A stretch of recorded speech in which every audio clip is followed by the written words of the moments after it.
Good morning everyone. तो आज का जो हमारा टॉपिक है वो है न्यूरॉन, तंत्रिका कोशिका। और ये परिभाषा के रूप में अगर हम बात कर लें तो तंत्रिका कोशिका जो है तंत्रिका तंत्र की, नर्वस सिस्टम की रचनात्मक और क्रियात्मक इकाई है। मतलब कि structural and functional unit of nervous system is neuron. तो तंत्रिका तंत्र की रचनात्मक और क्रियात्मक इकाई को तंत्रिका कोशिका या न्यूरॉन के नाम से हम जानते हैं।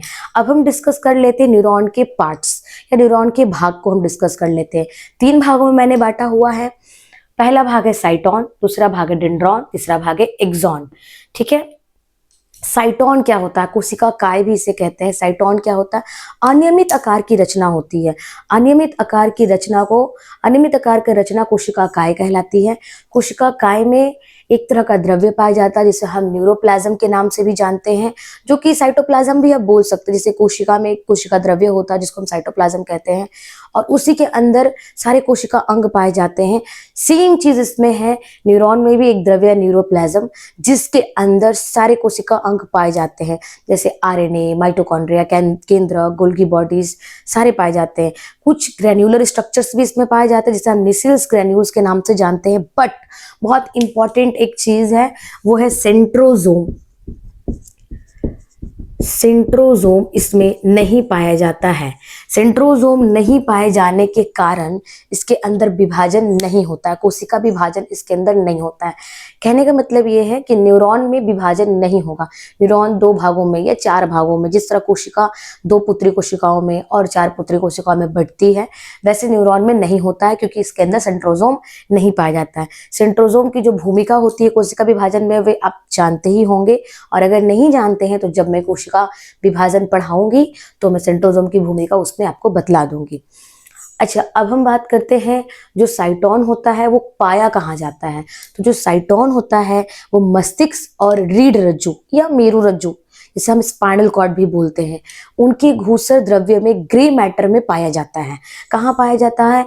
ये जो साइटोन है अनियमित आकार की रचना है, जिनमें हमने पढ़ा कि कोशिका द्रव्य के रूप में न्यूरोप्लाज्म पाया जाता है, कोशिका अंग पाए जाते हैं, सेंट्रोजोम नहीं पाया जाता है। ये रचनाएं मस्तिष्क और रीढ़ रज्जु में, ये रचनाएं घूसर द्रव्य में के अंदर पाई जाती है। कार्य क्या करता है? कार्य को जान लेते हैं।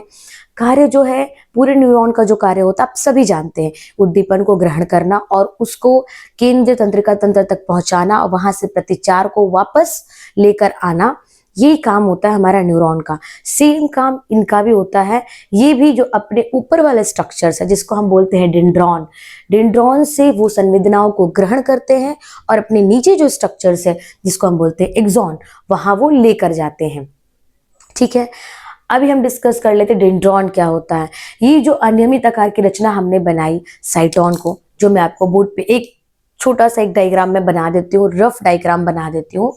ये जो एक अनियमित आकार की रचना है,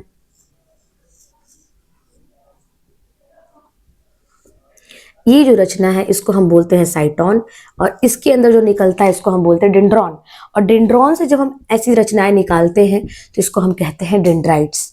ठीक है। ये जो अनियमित आकार की रचना है ये साइटोन, साइटोन से जो लंबी लंबी अंगुली नुमा रचना निकली है उसे हम डेंड्रॉन्स कहते हैं, और डेंड्रॉन से जो रचनाएं निकली है उसको हम डेंड्राइट्स कहते हैं।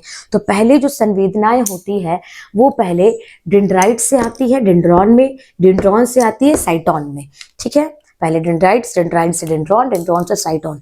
अभी हम इन दोनों पार्ट्स को डिस्कस कर लेते हैं। ये जो डेंड्रॉन हुआ और ये जो डेंड्राइट्स हुए, ये दोनों कहाँ पाए जाते हैं? सेम जैसे साइटोन जहाँ पाया जाता है वहाँ ये भी पाए जाते हैं। मतलब मस्तिष्क और रीढ़ रज्जु में घूसर द्रव्य में ये डेंड्रॉन और ये डेंड्राइट्स रचनाएं पाई जाती है। कार्य क्या करती है? ये भी संवेदनाओं को ग्रहण करती है और साइटोन तक अपने बाद वाले जो भाग है साइटोन में पहुंचाती है। अब हम इसके बाद इसका डिस्कस करेंगे कौन सा? थर्ड पार्ट, एक्सॉन को हम डिस्कस करने जा रहे हैं। तो एक्सॉन जो होती है, यहाँ पे मैं बता देती हूँ, एक्सॉन जो होती है वो इस तरह की रचनाएं होती है जो, अच्छा पहले मैं इसको थोड़ा सा कंप्लीट कर देती हूँ। हालांकि ये डायग्राम उतना सुंदर नहीं है, फिर भी आप इसे घर पे प्रैक्टिस कर सकते हैं और अच्छे से। मैं बहुत रफली बना रही हूँ तो थोड़ा सा एडजस्ट कर लीजिएगा। अच्छा, ये जो साइटोन है यहाँ से एक्सॉन हिलॉक बोलते हैं इस पार्ट को, यहाँ से जो लंबी लंबी पतली रचना निकलती है, लंबी लंबी पतली रचना निकलती है, इसको हम एक्सॉन कहते हैं। एक्सॉन में जो द्रव्य पाया जाता है उसको हम एक्सोप्लाज्म के नाम से जानते हैं, जो एक्सोप्लाज्म के नाम से जानते हैं। और जो झिल्ली एक्सोन को घेर के रखती है उसे हम एक्सोलेमा के नाम से जानते हैं। इसी के साथ साथ एक्सोलेमा हमने कंप्लीट कर लिया। एक्सोलेमा क्या है, की पॉइंट्स मैंने कुछ यहाँ पे लिख के रखे हैं। एक्सोलेमा क्या है, एक्सोलेमा वो आवरण है, वो झिल्ली है जो एक्सोन को घेर के रखती है। दूसरा हम डिस्कस कर लेते हैं कि मायालिन शीथ क्या है। एक्सोलेमा के ऊपर वसायुक्त एक आवरण पाया जाता है जिसे हम मायालिन शीथ के नाम से जानते हैं, और मायालिन शीथ को जो घेर के रखता है उसे हम न्यूरोलेमा के नाम से जानते हैं। अब न्यूरोलेमा और मायालिन के बीच में, न्यूरोलेमा और मायालिन के बीच में कुछ केंद्रक युक्त सेल्स पाए जाते हैं। केंद्रक युक्त, जिस पे केंद्रक पाया जाता है, उन सेल्स को हम स्वान कोशिकाएं के नाम से या स्वान सेल्स के नाम से जानते हैं। अब हम डिस्कस कर लेते हैं नोड ऑफ रेनवियर क्या होता है। कहीं कहीं पे ये जो मायालिन शीथ आपकी है वो धसी हुई होती है, जिसे हम नोड ऑफ रेनवियर के नाम से जानते हैं। यहाँ पे देखिए, दो आप डायग्राम जब बनाओगे तो यहाँ पे इस तरह के आवरण होते हैं, ये अब दिखा देना।